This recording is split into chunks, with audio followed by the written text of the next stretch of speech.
College Classic. Did you say College Classic campuses? Well, sure you did. We're reading this here, and we're about done. It's Dr. Kenneth Copeland's Honor, Walking in Honesty, Truth, and Integrity. While I was reading, I had to stop because I have to share this with you. It's called Honor Makes a Difference. It's on page 162, 163, 164, and 165.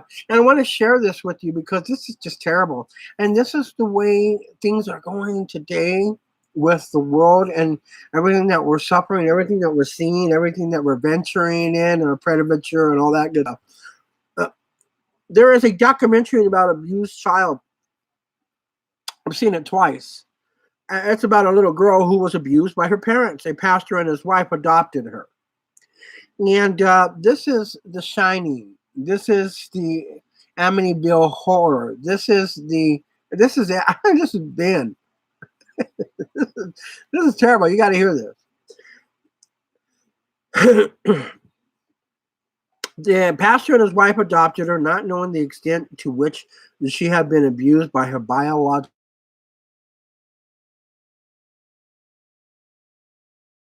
parents. Now, I'm on the road from me is Paris Boulevard. If you travel west down to 79, Highway 79, Ramona Express Highway. And some kids were abused by their parents. They were made prisoner. The boy got away one day.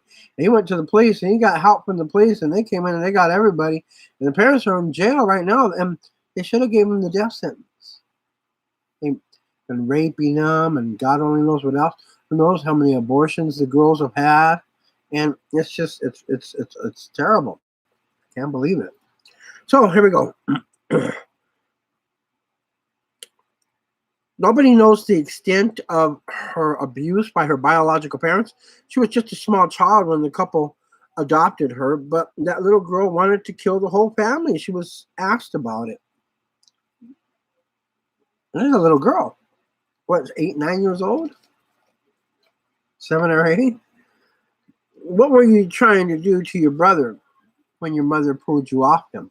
Kill him, she replied. It didn't bother her at all to talk about it. The psychiatrist asked, "You mean you wanted to kill him?" "Kill him, yes." Yeah, kill him. Yeah. "Were you hurting him?" "Yeah." "What were you doing to him?" "Well, I had my hands on his throat, beating his head against the floor." "Was your brother screaming for you to stop?" "Yeah." "But you wanted to kill him?" Yeah, I was going to kill him." "Why did you quit?" "I heard Mama." The girl showed no remorse whatsoever about what she had done. She had tried at one time or another to kill her whole family with some butcher knives. "Where did you get the knives?" she was asked. "Out of the dishwasher." What did you do with them?" "I hid them." This was an 8-year-old little girl in school. She had made it clear that she wanted to kill everybody in her class. So we adopt this orphan little girl, right? We name her Lulu, and we take her home, right? The Copelands. Bring Lulu home, right? She wants a dog. Oh boy. Takes the dog into the airplane shuttle there. They catch her in the dog. What's going on? What are you doing here with the dog? "Oh, nothing." The dog's laying there. Right? Dead. Well, what happened? I think that heat exhaustion. She strangled him to death. Oh, poor dog, right? Right?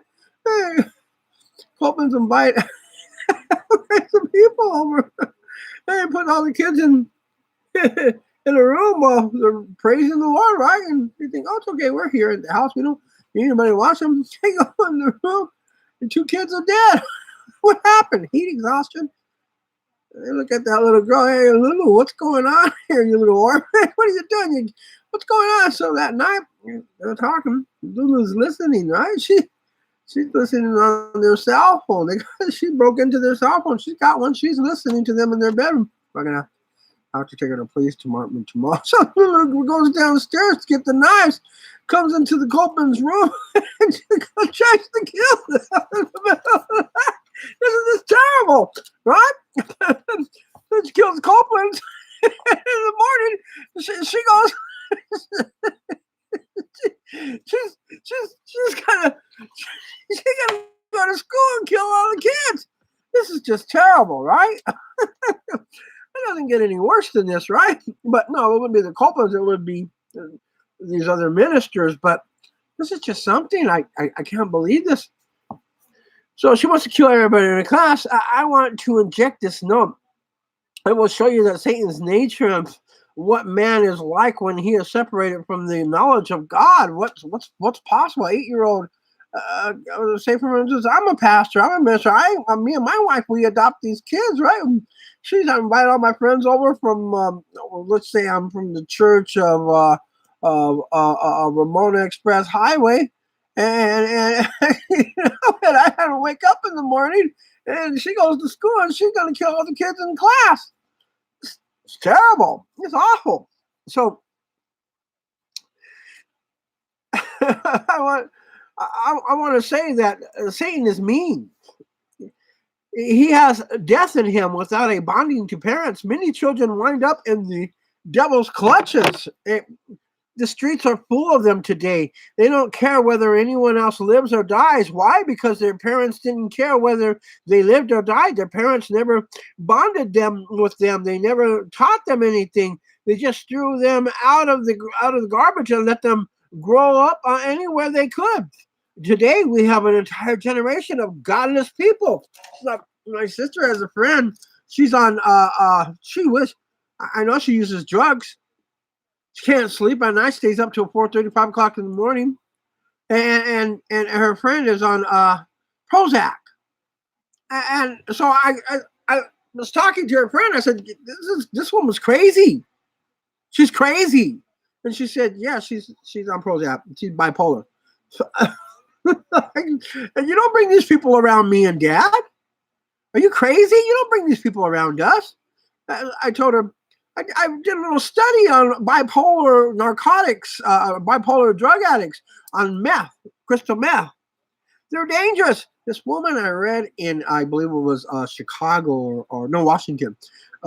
She killed her best friend's husband because he was going to tell her husband she had sex with him, and she didn't want him to tell. So she went over to the house when the wife was gone at the store, knocked on the door and told the husband, I have to get something out of the laundry.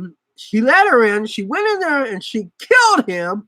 Then she went back home and finished her laundry.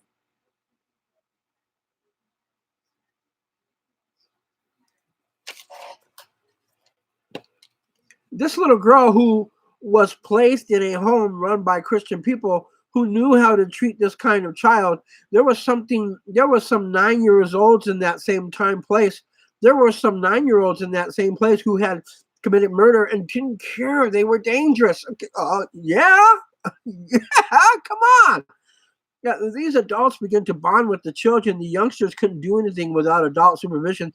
They had to ask for every drink of water. They had to ask for everything. Yes, they didn't ask for it. They didn't get it. They didn't have permission to get anything they wanted for themselves. They were watched 24 hours a day. They had alarms on their doors. They couldn't move at night without somebody being there to watch them. The counselors were constantly working with these children, telling them over and over again, God loves you and I love you. Do you think it did any good? A year or two after the little girl was sent to this place, she was interviewed again and asked the same questions. At the time, she was holding a little white Bible in her hand. She was so proud of it. What were you trying to do when you were hurting your brother? She was asked. I was trying to kill him, she answered. But this time she started weeping and couldn't talk about it. What had happened to make such a change in her? She had been born again. She had become honorable toward her brother, her parents, and God. It's a horrible thing when we think about the chances that we take and the chances that are taken. and the people that are hurt all around us. There are people like this, not like these, that are just like these children in the sheriff's department and the police department. In Riverside County, they allow people to volunteer, and they don't do a thorough background on them, I don't think. And once they volunteer for the city hall, they volunteer for the sheriff department, the fire department, they volunteer for the hospitals and the schools. They get actively involved, and they get the respect of one that is of a police officer or a city official, and they're very dangerous, some of them. This is College Classic Campus. It's on TcYbarra. I think that what we need to think about is a bipolar person doesn't belong in City Hall or the police department. They can't make rational decisions. Can they? I mean, irrational?